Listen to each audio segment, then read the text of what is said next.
Stories of Marketing in Touch with Positive People.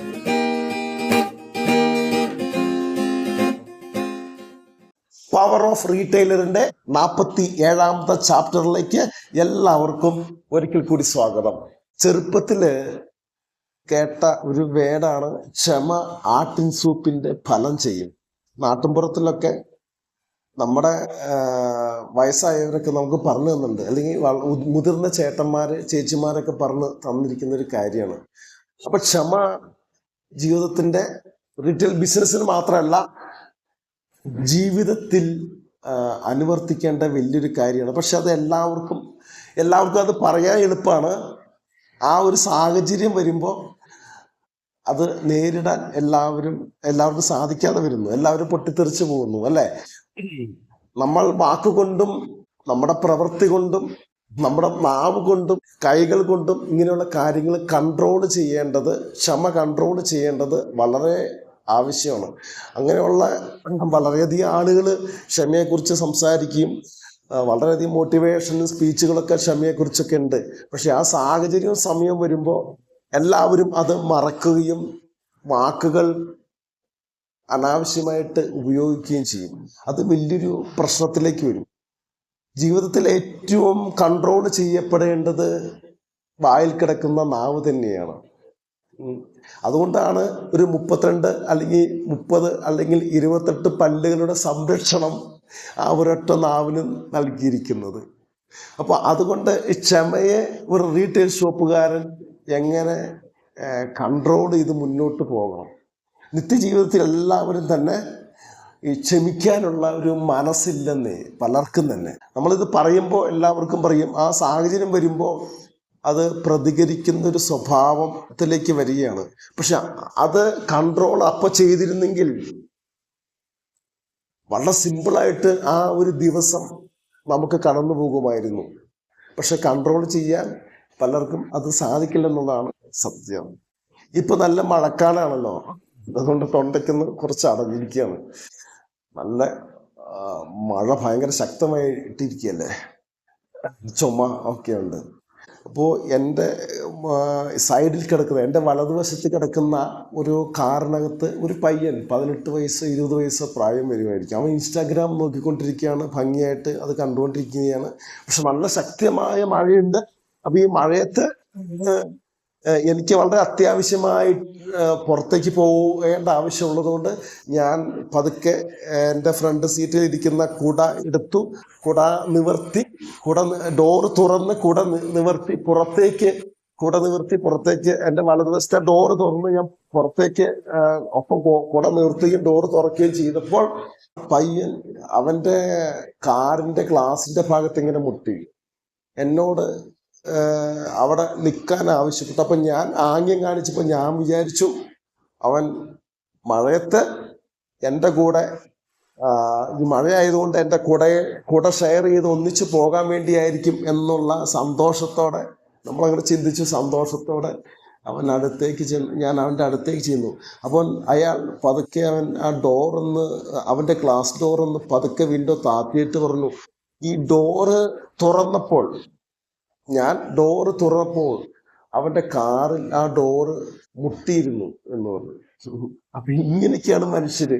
അപ്പൊ ഇത്രമായ ശക്തമായ മഴയത്ത് അവൻ ഇൻസ്റ്റാഗ്രാം നോക്കിക്കൊണ്ടിരിക്കുമ്പോൾ ഇങ്ങനെ കാറ് മുട്ടിയ കാര്യം അവൻ കൃത്യമായിട്ട് അറിയാണ്. ഞാൻ കൃത്യമായിട്ട് നോക്കി, അതിലേക്കൊന്നും മുട്ടിയതായിട്ടൊന്നും കണ്ടില്ല, പെയിന്റ് പോയിട്ടില്ല. അപ്പൊ ഈ മനുഷ്യരുടെ വളർന്നു വരുന്ന തലമുറയുടെ വലിയൊരു ഭവിഷ്യത്തും കൂടിയാണ്. എന്തിനും ഇങ്ങനെ വെറുതെ പ്രതികരിച്ചുകൊണ്ടിരിക്കും. എപ്പോഴാണ് ഒരാൾ ഇങ്ങനെ പ്രതികരിക്കുന്നത്? കൂടുതൽ അഹങ്കാരം വരുമ്പോൾ, കൂടുതൽ പണം അയാളുടെ കയ്യിലേക്ക് വരുമ്പോൾ, അല്ലെങ്കിൽ അയാളാണ് ഏറ്റവും ഈ ലോകത്തെ ടോപ്പെന്ന് തോന്നുമ്പോൾ, മറ്റുള്ളവർ അടിച്ചമർത്തപ്പെട്ടവരാണെന്നൊക്കെ തോന്നുമ്പോൾ ചില ഏരിയകളിൽ, ചില ഭാഗങ്ങളിൽ ഈ ക്ഷമ ചിലർക്ക് നശിക്കാൻ തുടങ്ങും. അയാൾ പറയുന്നതാണ് ഏറ്റവും വലിയ വേടെന്ന് അയാൾക്ക് തോന്നാൻ തുടങ്ങും. അങ്ങനെയുള്ള ആൾക്കാർ സൊസൈറ്റിയിലുണ്ട്. പക്ഷെ ഇവരൊക്കെ ഓരോ പാഠങ്ങൾ, ഓരോ അനുഭവങ്ങളിൽ നിന്നും എക്സ്പീരിയൻസിലൂടെ പഠിക്കുമ്പോൾ ആ പാഠങ്ങൾ അവർ തന്നെ സ്വയം തിരുത്തേണ്ട വരും. എല്ലാത്തിനുപരി നമ്മുടെ അനുഭവങ്ങളാണ് നമ്മുടെ ഗുരു എന്ന് പറയുന്നത്. അതിൽ നിന്ന് കിട്ടുന്ന അനുഭവം മറ്റുള്ളവരിൽ നിന്ന് കിട്ടുന്ന ഉപദേശത്തെക്കാളും അല്ലെ ഇതുപോലെ ഇരുന്ന് പറയുന്ന സ്പീച്ചിനേക്കാൾ ബെറ്റർ ആയിരിക്കും അനുഭവത്തിലൂടെ എക്സ്പീരിയൻസിലൂടെ കിട്ടുന്ന ജീവിതത്തിൻ്റെ ആ പ്രയാസത്തിൽ നിന്നും ആ കഷ്ടപ്പാടിൽ നിന്നും അല്ലെങ്കിൽ നേരിട്ട് കിട്ടുമ്പോൾ ഉള്ള ഒരു ഫീലുണ്ട്. പഞ്ചന്റെ പറയും ചൂടുവെള്ളത്തിൽ കൈകൾ മുട്ടിയ പൂച്ച പച്ചവെള്ളം കാണുകയാണെങ്കിലും ചെരുവത്തിൽ ഇരിക്കുകയാണെങ്കിലും പിന്നെ അവനൊന്ന് മടിക്കും. ഇത് സംഗതി അന്ന് കിട്ടിയ പോലെ അനുഭവം ആയിരിക്കുമോ എന്നുള്ളത്. അതുകൊണ്ട് തന്നെ എക്സ്പീരിയൻസിലൂടെ കിട്ടുന്നത് വലിയൊരു മാർഗദർശനം തന്നെയാണ് എക്സ്പീരിയൻസിലൂടെ കിട്ടുന്ന അനുഭവങ്ങൾ. ഞാൻ പറഞ്ഞു വന്നത് റീറ്റെയിൽ മാർക്കറ്റിങ്ങിൽ പൊതുസമൂഹവുമായിട്ട് വളരെ അനവധി ആളുകളുമായിട്ട് ഇടപെടേണ്ട ഒരാളാണ് ഒരു റീറ്റെയിൽ ഷോപ്പുകാരൻ. ആ ഷോപ്പിലേക്ക് കയറി വരുന്നത് കൺസ്യൂമർ കയറി വരും, പിന്നെ ആരൊക്കെ വരും, കമ്പനിയുടെ ആൾക്കാർ വരും, ഡിസ്ട്രിബ്യൂട്ടേഴ്സ് വരും, പിന്നെ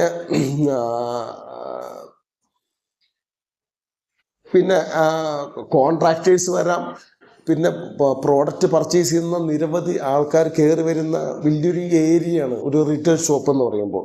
അപ്പോൾ ആ റീറ്റെയിൽ ഷോപ്പിൽ ഇരിക്കുന്ന വ്യക്തി പല മനുഷ്യർക്ക് പല സംസ്കാരത്തിലൂടെ പല രീതിയിൽ നിന്നും പല വീടുകളിൽ നിന്നും വരുന്ന മനുഷ്യരാണ്. ഈ മനുഷ്യരെയൊക്കെ ഡീൽ ചെയ്യേണ്ടത് ഈ റീറ്റെയിൽ ഷോപ്പുകാരനാണ്. അപ്പോൾ അവരുടെ സ്വഭാവത്തിൽ വ്യത്യാസം ഉണ്ടാവാം. അവർ പഠിച്ച സ്വഭാവങ്ങൾ ഡീപ്പ് റൂട്ടഡായിട്ട് അവർക്ക് കിട്ടിയിരിക്കുന്ന സ്വഭാവങ്ങൾ വ്യത്യാസം ഉണ്ടാവാം. അവർ പൊതുസമൂഹത്തിലെ അവരുടെ ശീലങ്ങൾക്ക് വ്യത്യാസം ഉണ്ടാവാം. അവരുടെ ബിഹേവിയറിന് പെരുമാറ്റത്തിനൊക്കെ വ്യത്യാസം ഉണ്ടാവും. ഇതൊക്കെ ഉൾക്കൊണ്ടുകൊണ്ട് തന്നെ വേണം ഒരു റീറ്റെയിലർ ഒരു കസ്റ്റമറോട് ഡീൽ ചെയ്യേണ്ടത്. അപ്പോൾ ഇതിനകത്ത് ഉണ്ടായ ഒരു ചെറിയ അനുഭവം കൂടി പറയട്ടെ. ഒരാൾ പറഞ്ഞ ഒരു ചെറിയ എക്സ്പീരിയൻസ് കൂടി പറയട്ടെ. ഒരു ഡിസ്ട്രിബ്യൂട്ടർ പേയ്മെൻറ്റ് ഡിലേ വന്നപ്പോൾ റീറ്റെയിൽ ഷോപ്പിലേക്ക് കയറി വരുന്നു. പേയ്മെൻറ്റ് വേണം, അല്ലെങ്കിൽ ഞാൻ തന്ന പ്രോഡക്റ്റ് വേണമെന്ന് അയാൾ വാശി പിടിക്കുന്നു. അപ്പോൾ 1-2 പ്രാവശ്യം പറഞ്ഞിട്ടും അയാൾ റീറ്റെയിൽ ഷോപ്പുകാരൻ പേയ്മെൻറ്റ് കൊടുത്തില്ല. എന്തോ ഫിനാൻഷ്യൽ ഇഷ്യൂ ആയിരിക്കാം, അല്ലെങ്കിൽ വേറെ എന്തെങ്കിലും പ്രശ്നങ്ങളായിരിക്കാം, അറിയില്ല ആ കാര്യം. അപ്പോൾ അങ്ങനെ ഒരു പ്രശ്നം വരുമ്പോൾ എനിക്ക് പേയ്മെൻറ്റ് വേണം, നിങ്ങൾ പ്രോഡക്റ്റ് വിറ്റിട്ടില്ലേ എനിക്ക് തിരിച്ചു തരണം എന്നൊക്കെ പറയുമ്പോൾ ഈ റീറ്റെയിൽ ഷോപ്പുകാരൻ ഭയങ്കരമായിട്ട് ഈ ഡിസ്ട്രിബ്യൂട്ടർ എടുത്ത് ചൂടാകുന്നു.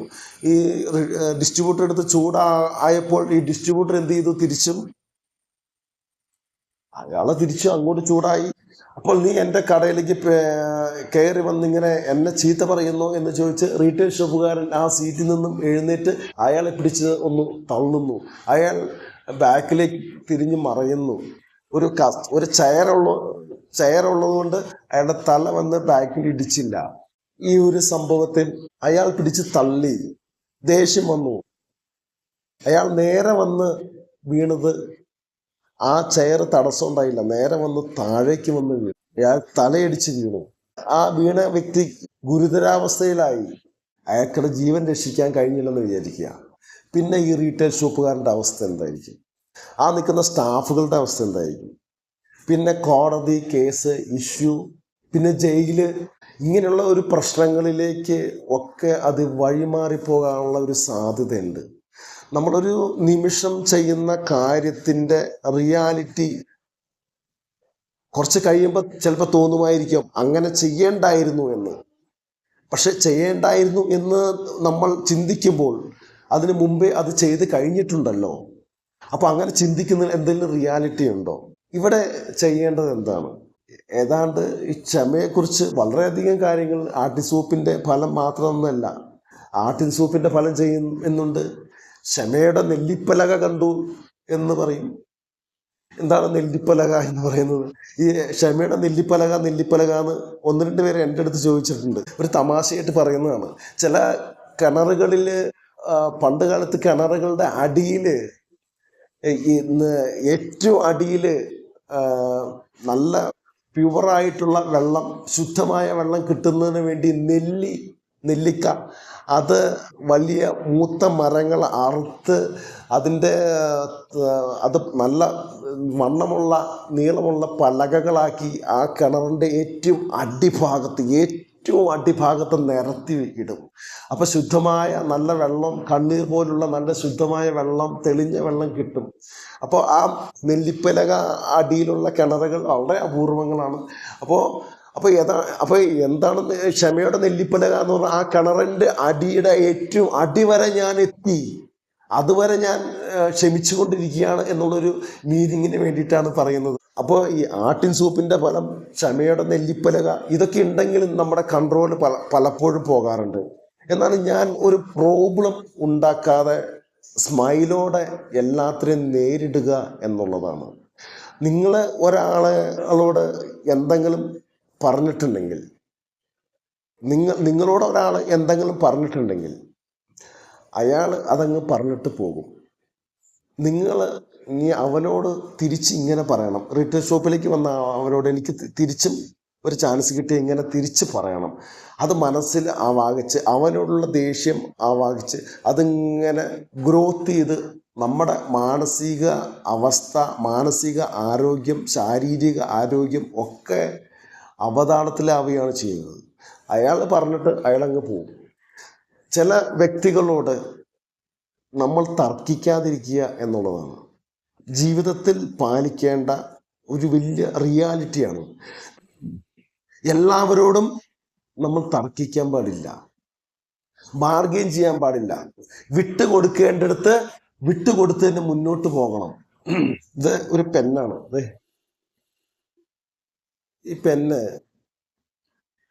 ഈ പെന്നിനോട് ഞാൻ പറയാണ്, മിസ്റ്റർ പെൻ, നീ ഇപ്പോൾ നീ ഒരു പെന്നാണ്, നീ ഒരു കാര്യം ചെയ്യണം, നീ ഒരു ബുക്കായിട്ട് മാറണം. ഒരു നോട്ട്ബുക്ക് എനിക്ക് ആവശ്യമാണ്. ഈ പെൻ എഴുതാൻ ഒരു നോട്ട്ബുക്ക് ആവശ്യം. ചെറിയ ഒരു 200 പേജുള്ള ഒരു നോട്ട്ബുക്ക് ആയിട്ട് നിനക്ക് മാറാൻ പറ്റുമോ?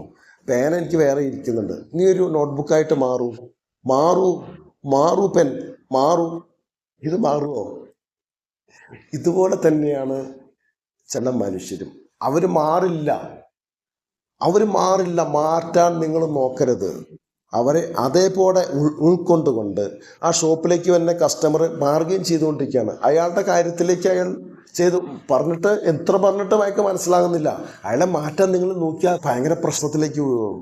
അയാൾ അതേപടി അക്സെപ്റ്റ് ചെയ്യുക. ഞാൻ പിടിച്ച മുയലിന് 2 കൊമ്പോ ഉണ്ട്, 2 കൊമ്പുണ്ടോ? ശരി, ആ 2 കൊമ്പ് നിങ്ങൾ പിടിച്ച മുയലിന് സാധാരണ കൊമ്പില്ല. ഈ കൊമ്പ് നിങ്ങൾ പിടിച്ച മുയലിന് കൊമ്പുണ്ട്. ഇല്ല, ഉണ്ട്, വിട്ടേക്ക, കൊമ്പുണ്ട് കേട്ടോ. ശരി ആയിക്കോട്ടെ. ഇതുപോലെ വിട്ട് കളയാൻ നമ്മൾ റീറ്റെയിൽ ഷോപ്പുകാരൻ ശ്രമിക്കണം. ഒരു കൺസ്യൂമർ പല പ്രശ്നങ്ങളായിട്ട് നിങ്ങളുടെ ഷോപ്പിലേക്ക് വരും. ഒരു ചില്ലറ കൊടുക്കാത്ത കേസ് കൊണ്ട് ചിലപ്പോൾ ഒരു പിണങ്ങാൻ നിൽക്കരുത്. ചിലപ്പോൾ 5 രൂപ കൊടുക്കേണ്ടടുത്ത് 3 രൂപ കൊടുക്കേണ്ടടുത്ത്, അല്ലെങ്കിൽ 4 രൂപ കൊടുക്കേണ്ടടുത്ത് കൃത്യം 4 ഇല്ലെങ്കിൽ 5 രൂപ എടുത്ത് കൊടുത്ത് അത് ഒഴിവാക്കുക. അപ്പോൾ 3 രൂപ കൊടുക്കാൻ നേരത്തെ അയാൾക്ക് 3 രൂപ തപ്പിക്കൊണ്ടിരിക്കുമ്പോൾ ഭയങ്കര പ്രയാസം തോന്നുമോ? നമുക്കിതല്ലെങ്കിൽ വേറെ കൂടുതൽ ബിസിനസ്സിലേക്ക് അല്ലെങ്കിൽ ആ കസ്റ്റമർ തന്നെ വരും എന്നുള്ളൊരു ഭാവത്തിലൂടെ ഇരിക്കണം. കസ്റ്റമറായിട്ട് വളരെ നമ്മുടെ ഫിസിക്കൽ എക്സ്പ്രഷൻ വളരെ സ്മൈലായിരിക്കണം. പ്രോബ്ലം ഇല്ലാതെ അത് മുന്നോട്ട് കൊണ്ടുപോകാൻ പറ്റണം. അതുപോലെ ഡിസ്ട്രിബ്യൂട്ടർ, കമ്പനി എക്സിക്യൂട്ടീവ്, ഒരു പേയ്മെൻറ്റിൻ്റെ പ്രശ്നം വന്ന് ഒരു ഡിസ്ട്രിബ്യൂട്ടറായിട്ടോ ഒരു ഇഷ്യൂലേക്ക് പോരുത്, അല്ലെങ്കിൽ കമ്പനിയായിട്ട് ഒരു ഇഷ്യൂലേക്ക് പോരുത്, ആ എക്സിക്യൂട്ടീവായിട്ട് ബാർഗെയിനിങ്ങിലേക്ക് പോരുത്. നമ്മൾ എന്തിനും കൂടുതൽ സൗണ്ട് എടുത്ത് ബഹളം ഉണ്ടാക്കിയതുകൊണ്ട് ഒരു സൊല്യൂഷനും ഒന്നിനും പരിഹാരം ഉണ്ടാവില്ല. വളരെ സോഫ്റ്റായിട്ട് കാര്യങ്ങൾ, ഒരു സ്മൈലോടെ കാര്യങ്ങൾ പറഞ്ഞ് മനസ്സിലാക്കാൻ ശ്രമിക്കുക. ഇപ്പോൾ അടുത്ത് നിൽക്കുന്ന ആള് അനാവശ്യമായിട്ട് ആകുന്നുണ്ടെങ്കിൽ നമുക്ക് പറയാം, അങ്ങ് ഇങ്ങനെ വലിയ വോയിസിൽ പറയുന്നത് എന്തിനാണ്? ഞാൻ വളരെ സാവധാനം സോഫ്റ്റായിട്ടല്ലേ അങ്ങയുടെ അടുത്ത് സംസാരിക്കുന്നത്. ഞാൻ സംസാരിക്കുന്ന പോലെ അങ്ങക്കൊന്ന് സംസാരിക്കാൻ പാടില്ലേ? എന്തിനാണ് നമ്മൾ സുഹൃത്തുക്കളല്ലേ, എന്തിനാണ് ഇങ്ങനെ വോയിസ് എടുത്ത് സംസാരിക്കുന്നത്? ഇത്ര ആരോഗ്യം എന്തിനാണ് കളയുന്നത് എന്നൊക്കെ സോഫ്റ്റായിട്ട് ചോദിക്കാൻ പറ്റും. ഒരു പേയ്മെൻറ്റിൻ്റെ പ്രശ്നമാണ് ഇത്. ഇന്ന ദിവസം ഞാൻ പേയ്മെൻറ്റ് തന്നേക്കാം, ഇന്നിപ്പോൾ പേയ്മെൻറ്റ് കിട്ടില്ല.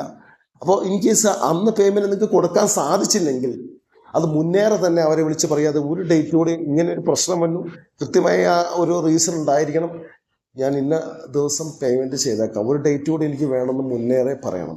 അല്ലെങ്കിൽ ചെക്ക് പ്രസൻറ്റ് ചെയ്യേണ്ട ഡേറ്റാണ് ഞാൻ മുന്നേറെ ചെക്ക് ഇന്ന് പ്രസൻറ്റ് ചെയ്യരുതെന്നൊക്കെ വിളിച്ച് പറയുക. അങ്ങനെയുള്ള കാര്യങ്ങളൊക്കെ ചെയ്യുക.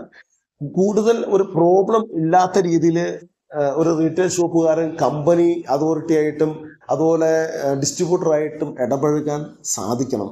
ഒപ്പം തന്നെ ഒരു പ്രോബ്ലം, ഒരു കംപ്ലൈൻറ്റിൻ്റെ ഇഷ്യൂ വന്നിരിക്കുകയാണ്.